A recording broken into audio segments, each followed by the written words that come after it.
Hello，大家好，又係我善人師傅啊！未開始今日嘅話題之前呢，都想大家幫我將 Facebook 條 link 分享出去，俾更多嘅人認識我師傅李南光李會長獨家自創嘅患癌自救，希望幫得一個就救得一個啦。咁啊嚟緊喺我哋嘅 Facebook 專頁咧會有湯水食療篇㗎。如果你話我做咗西醫嘅治療，有電療、化療、標靶引起嘅副作用不適，甚至乎我做咗手術啦，可能元氣大傷，想希望透過湯水食療咧 recover 翻自己嘅身體嘅時候咧，不妨留言俾我啊！我會將你嘅個案咧轉告俾師傅同埋中醫團隊啦，由佢哋去幫你同埋安排㗎。希望呢個湯水食療篇可以真正幫到患咗癌症嘅病友㗎。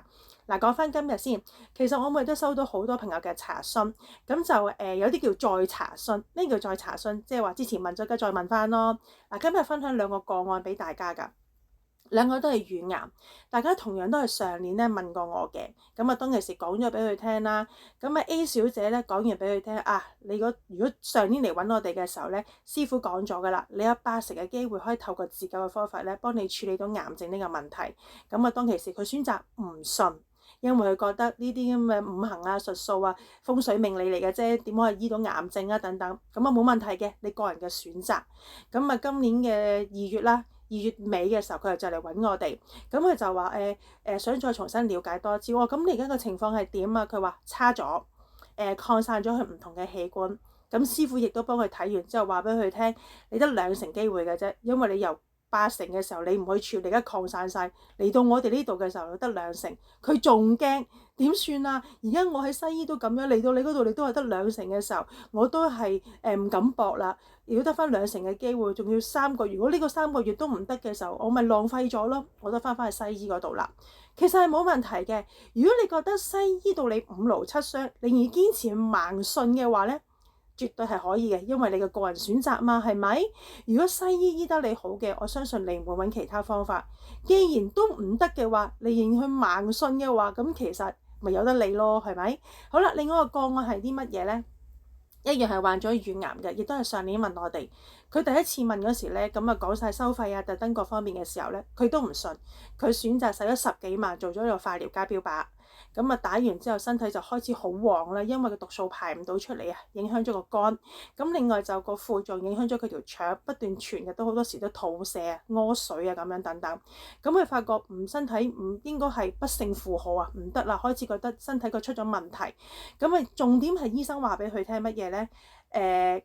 之前打嘅化療同標靶咧，係幫佢個腫瘤，即係可以收唔到勢啊，仲開始越嚟越差嘅時候，要選擇幫佢做個全切。咁你諗下啦，一個女性嘅特徵全切喎，佢當然唔想啦。佢又諗起揾翻我哋嘅時候，我哋就再同佢講翻一次嘅時候，教晒佢所有嘢，講晒之後啦，咁佢就今次將個病交俾師傅，由師傅幫佢處理，教識佢點樣去自救。佢係12月尾嚟㗎，咁到而家都3月啦，3月中啦，已經可以叫做足足2個半月到咁嘅時間。大大將佢個痛楚減輕咗。點樣啊？佢以前喺西醫嘅治療方法咧，其實每日都痛㗎，好似俾刀割咁痛，同埋咧係好頻密嘅個次數。咁經過2個半月嘅時候，其實係1個月嘅時間咧，佢個痛楚已經大大減輕咗啦，已經。我有問過佢㗎，以前係10級痛嘅時候，而家係幾多？佢係得4嘅啫，因為而家個痛嘅密度咧係少咗。以前一日幾次，而家可能2日1次，甚至可能幾日1次。就算有都可能一日1次咧，最密都係咁。個痛感咧，以前好似刀割咁，而家都可能好似俾針吉下閃閃下咁樣。呢個咪係我哋要幫到患者嘅重點咯。因為患咗癌症嘅病友痛係好辛苦㗎，唔係點解痛到食嗎啡咧？但係喺西醫角度，痛係理所當然。點解？因為你生 cancer 啊嘛，痛係正常㗎。我師傅就話啦，當你喺治療過程當中，你個腫瘤令到你越嚟越痛嘅時候，同埋個痛楚越嚟越大，同埋佢身體唔同嘅部位痛嘅時候，證明個針藥係控制唔到你嘅癌腫瘤，而且不斷擴散，你先至會咁痛嘅啫。相反，透過我哋嘅中醫啊、中成藥啊，同埋嗰個叫做排毒嘅方法咧，去幫你減輕逐步減輕個痛楚，由10級去到而家慢慢跌落去8、9、7、6、5、4咁樣跌落去嘅時候，呢個先係幫得到你啊！重點就係話，而家嗰個患者唔需要做手術啦，呢個對佢嚟講係天大嘅喜訊啊！咁你諗下啦，由佢西醫話俾佢聽末期啦，要切要割嘅時候，到而家唔需要割，唔需要切，好似正常人咁樣一路食嘢啊、出去啊，就算佢去邊度都好啦，佢如常一個正常人咁。如果你係用翻佢行去西醫嗰條路話，曾經講咗啦，身體越嚟越差，個負重越嚟越多，越嚟越虛弱。自己回望一下，大家身邊所有個都患咗癌症嘅病友，透過西醫嘅治療方法嘅其實嗰個過程當中，有幾多都係骨瘦嶙峋，身體每況愈下，仲越嚟越痛，甚至乎可能需要人哋去照顧。而嗰啲患者醫到五勞七傷都好啦，嚟到我哋嗰度嘅時候，透過中醫啦、中成藥啦，點樣去幫佢壓制住癌腫瘤啦，減低佢個痛楚同佢嗰個複製嘅速度，再透過湯水排毒嘅時候，大大幫佢調理身體，改善佢成個體質嘅時候，你睇下而家我哋好多患者咧可以自理啦，起碼重點冇受到任何負重嘅折磨啊，呢個先係最重要啊，同埋減輕佢哋個痛楚。當你喺個醫治嘅過程當中，你個痛楚越嚟越少，證明嗰個藥嗰個中成藥係有效幫到你壓制住個癌腫瘤啊。所以大家其實當患咗癌症咧並不可怕。最可怕嘅乜嘢？選擇錯誤嘅治療方法啦。有好多人都話啦，喂，你呢個五行嘅啫喎，術數點樣去處理癌症呢個問題啊？其實大家有冇諗過啊？大家有冇上 Google Search 或者揾 AI 問下都好啊？中醫嘅根基係啲乜嘢？亦都係五行。就係因為正正呢樣嘢咁樣，我師傅透過五行去幫大家。中醫亦都個理念，亦都個根基係五行，所以一拍即合。而我哋個中醫團隊咧，唔係話街邊嗰啲咩藥材鋪嘅中醫師啊，全部都係腫瘤嘅專科醫生嚟㗎。所以佢哋就惺惺相惜，一拍即合，就組成咗我哋呢個患癌自救團隊啦。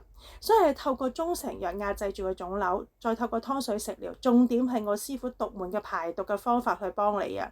所以大家要知道一樣嘢，患咗癌症並不可怕，最可怕嘅就選擇錯誤。點解咁講呢？嗱，我哋喺 Facebook 專頁都 po 咗好多唔同嘅明星啊，甚至乎啲 YouTuber 患咗癌症，佢哋都偏向選取呢個西醫嘅治療方法。大家睇翻佢哋嘅結局係啲乜嘢？有啲係離開咗我哋，有啲而家可能就辛苦到不得了，可能個心積水啊、肺積水等等，喺個病榻裏面喺度受緊折磨啊！咁你諗下啦，究竟當我患咗癌症嘅時候，其實我哋應該有一個咩選擇，值得大家去思考啊！可能另外啲人就會覺得好奇怪㗎，而家政府咁講啦，政府個早幾日宣布咗啦，急症室個收費要去加價啦，可能同呢個門診嘅西醫私家醫生睇齊300至400蚊。相對嚟講，即係話俾大家聽啦，政府醫癌嘅治療費用咧，亦都隨之而加啦，因為佢加價啦嘛，政府冇錢窮啊嘛，係咪？咁但係調翻轉頭，我哋係絕不加價，因為我哋係想透過呢個患癌自救，除咗醫到癌症之外，處理到癌症呢個問題之外，另外可以減輕患者同埋屋企人嘅負擔啊！我哋只係逐月收費，就唔同西醫，西醫可能收你10幾萬啊，打幾多針好啦，你打得晒嘅就 OK 啦，醫得翻好係咪？打唔晒一半，可能離開咗嘅時候，你錢就冇咗噶啦。相反，我哋就逐月收費。你覺得我哋幫到你嘅，咪下個月再繼續俾錢咯。我哋再幫你處理癌症呢個問題咯。原來試咗1個月之後，原來冇幫得到你，亦都處理唔到嘅，咁你咪之後唔好再揾我哋幫你咯，行翻你西醫條路。我哋好均真嘅，因為點解？我哋重視一條人命，而唔係話為咗收錢啊。